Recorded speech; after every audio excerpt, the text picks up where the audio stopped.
وہ کون تھی؟ راستے پر آہستہ سے چلتے ہوئے جیسے ہی مزار کا گنبد نظر آنے لگا، میرے قدموں میں تیزی آ گئی۔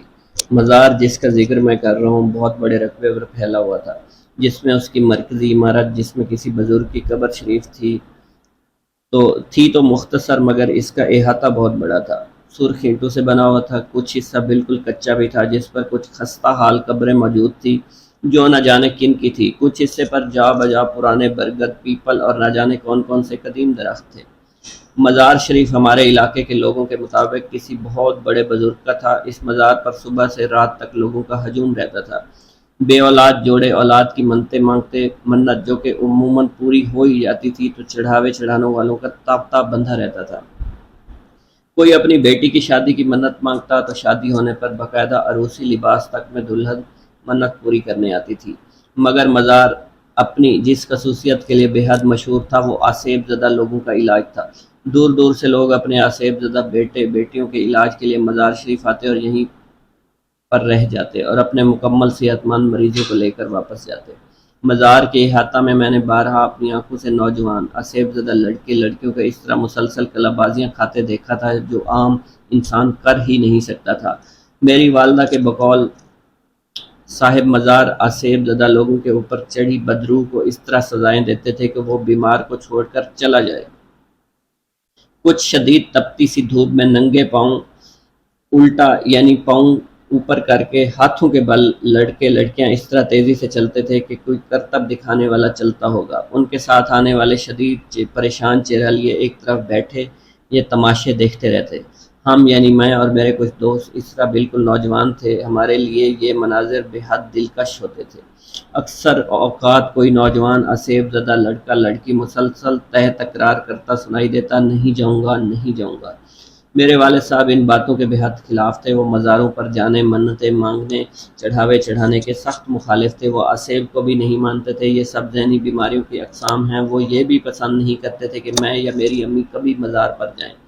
میرے مزار میرے کالج کے عین راستے میں پڑتا تھا۔ کالج آتے جاتے اس کے احاطے پر متر پڑنا یعنی لازمی بات تھی، اور احاطے میں آسیب زدہ نوجوانوں کی ایسی حرکات جو کوئی بڑا کرتب باز بھی مشکل کر پائے، ان میں میری دلچسپی ظاہری بات تھی۔ ایسے ہی ایک دن جب میں کالج سے واپس آ رہا تھا، اس پر میری نظر پڑی۔ وہ مزار کے باہر احاطے سے ہٹ کر جہاں اینٹوں کا فرش ختم ہوتا ہے کچی زمین شروع ہوتی تھی بیٹھی ہوئی تھی، گو کہ اس کے سر پر دوپٹہ اوڑھ کر اپنے ارد گرد اچھی طرح لپیٹا ہوا تھا، مگر پھر بھی خود اندازہ لگایا جا سکتا تھا کہ وہ بالکل جوان لڑکی ہے۔ اس نے اپنی ہتھیلیاں آپس میں جوڑی ہوئی تھی، چہرے کا زیادہ حصہ دوپٹے میں چھپا رکھا تھا، مگر جتنا نظر آ رہا تھا بے حد گورا اور خوبصورت تھا۔ گھر آ کر مزار شریف اور اس پر بیٹھی وہ لڑکی بالکل ذہن سے نکل گئی، مگر دوسرے دن صبح جب میں کالج جا رہا تھا تو اچانک میری نظر اس پر دوبارہ پڑی۔ وہ اسی طرح مزار کے احاطے میں زمین پر بیٹھی تھی، اس کا چہرہ پورا کھلا ہوا تھا۔ اوہ میرے خدایا، اس قدر خوبصورت چہرہ میں نے کبھی زندگی بھر نہیں دیکھا تھا۔ میرے قدم جیسے زمین نے پکڑ لیے، میں کافی دیر وہیں کھڑا رہا، مگر اس نے آنکھ اٹھا کر میری طرف نہیں دیکھا۔ کالج سے واپسی پر مزار کے قریب آتے ہوئے میری دھڑکن تیز ہونے لگی، کاش وہ نظر آ جائے۔ میں نے دل سے دعا کی، مگر اس وقت میری دعا قبول نہیں ہوئی۔ احاطہ خالی تھا، اکا دکا موالی ٹائپ لوگ اینٹوں کے فرش پر دراز تھے، مگر وہ لڑکی کہیں نہیں تھی۔ مجھے مایوسی ہوئی، کچھ دیر میری نظریں اس کو تلاش کرتی رہیں، پھر میں گھر چلا آیا۔ دوسرے دن کالج کی چھٹی تھی، تیسرے دن کالج جا رہا تھا۔ مزار کے قریب میں نے اندر جھانکا، احاطہ خالی تھا۔ میرا دل بیٹھ گیا، تو کیا وہ لڑکی اپنے کسی مریض کے ساتھ آئی تھی؟ اب واپس چلی گئی؟ میں نے سوچا۔ مجھ پر اداسی چھا گئی۔ اس دن میرا دل پڑھائی میں نہیں لگا۔ واپس آتے ہوئے میں نے مبہم سی امید پر مزار کے احاطے میں جھانکا، میرا دل تیز تیز دھڑکنے لگا۔ وہ سامنے کھڑی ہوئی تھی، دوپٹہ اس کے سر سے ڈھلکا ہوا تھا، اس کے بال چٹیا سے نکل نکل کر اس کے حسیر چہرے پر بکھر رہے تھے۔ وہ اتنی خوبصورت تھی، میں یہ حد تک بھول گیا کہ میں کہاں کھڑا ہوں۔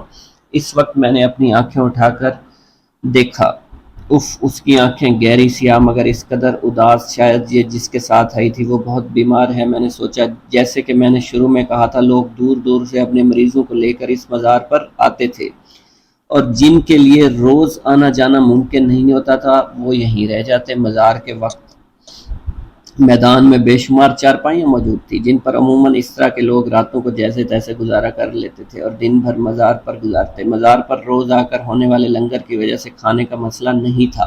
وہ لڑکی شاید کسی دور کے شہر سے آئی تھی، اس لیے 3-4 روز سے یہیں مقیم تھی۔ چند لمحے ایک دوسرے کو دیکھنے کے بعد ہم دونوں نے آنکھیں ہٹا لی۔ میں تیز تیز قدموں سے گھر کی طرف بڑھنے لگا۔ قدموں سے زیادہ تیزی سے میرا دل دھڑک رہا تھا۔ یہ لڑکی مجھے لگنے لگا اس سے مجھے محبت ہو چکی ہے۔ اس رات مجھے نیند نہیں آئی۔ دوسرے دن میں کالج جانے کے لیے وقت سے پہلے تیار ہونے لگا، مگر قسمت سے ایسی بارش کی جھڑی لگی، کالج بند ہو گیا۔ میں تو شدید بارش میں بھی گھر سے نکل رہا تھا کہ میرے کم بخت دوست نے فون کر کے کالج بند ہونے کی اطلاع دی، اور فون اٹینڈ بھی والد صاحب نے کیا تھا۔ تو اس وقت تو گھر سے نکلنے کا سوال ہی پیدا نہیں ہوتا تھا۔ بارش تھی، بند ہونے کا نام نہیں لے رہی تھی، اور میرا برا حال تھا کہیں ایسا نہ ہو لڑکی اپنے گھر چلی جائے، میں کبھی اس سے نہ دے سکوں، اس سے بات ہی نہ کر سکوں۔ میرا دل ڈوبنے لگا۔ نہیں کچھ بھی ہو، مجھے اس سے بات کرنی ہے، اس کا پتہ ہو سکے، فون نمبر لینا ہے۔ میں نے پکا ارادہ کر لیا تھا۔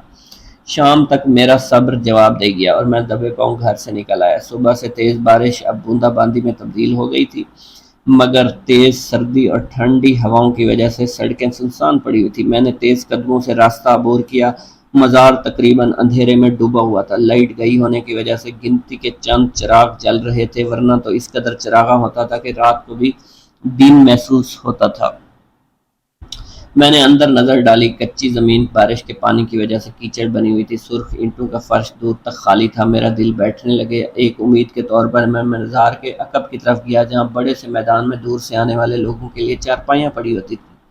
میدان خالی تھا، چارپائیاں دیوار سے لگا کر کھڑی کر دی گئی تھی، حتیٰ کہ آج تو کوئی مجاور بھی نظر نہیں آ رہا تھا۔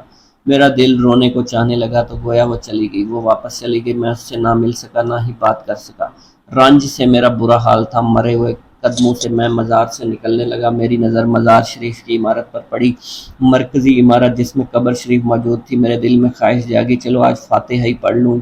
سیڑھیاں چڑھ کر چھوٹا سا برآمدہ کھول کر میں مزار کے اندر داخل ہوا، وہ بھی خالی پڑا ہوا تھا۔ میں نے فاتحہ کے لیے ہاتھ اٹھائے اور میرے منہ سے اتنی خوفناک چیخ نکلی کہ لگا خود میرا دل پھٹ جائے گا۔ فاتحہ پڑھ کر چہرے پر ہاتھ پھیر کر جب میری نظر اچانک اوپر پڑی، مزار کے بیچوں بیچ قبر کے عین اوپر چھت کے ساتھ، جی ہاں چھت کے ساتھ، وہ لڑکی الٹی لٹکی ہوئی تھی۔ اس کے کھلے بال جیسے زمین تک آ رہے تھے، اس کی آنکھیں، جی ہاں وہی آنکھیں جو مجھ سے اس دن ٹکرائی تھی، تو میں اس کی محبت میں گرفتار ہو گیا تھا۔ آج جیسے خون بہا رہی تھی۔ آج اس کا حسین چہرہ باقاعدہ کسی بدروح کا چہرہ تھا۔ اس کے ہاتھ آپس میں جڑے ہوئے تھے جیسے معافی مانگ رہی ہو۔ میں پاگلوں کی طرح چیخا، باہر بھاگا، نہ جانے کیسے کیسے گھر پہنچا اور بے ہوش ہو گیا۔ گھر والے بتاتے ہیں مجھے تیز بخار چڑھ گیا تھا اور میں بہکی بہکی باتیں کرتا تھا۔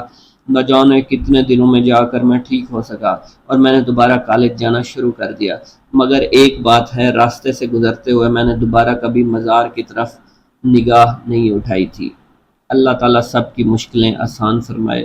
ویورز، آپ کو یہ سٹوری اچھی لگی ہو تو میرے چینل ٹی لیف سینما کو سبسکرائب کرنا مت بھولیے گا۔ اس طرح کی اچھی کہانی سننے کے لیے میرے چینل کو سبسکرائب کر دیجئے۔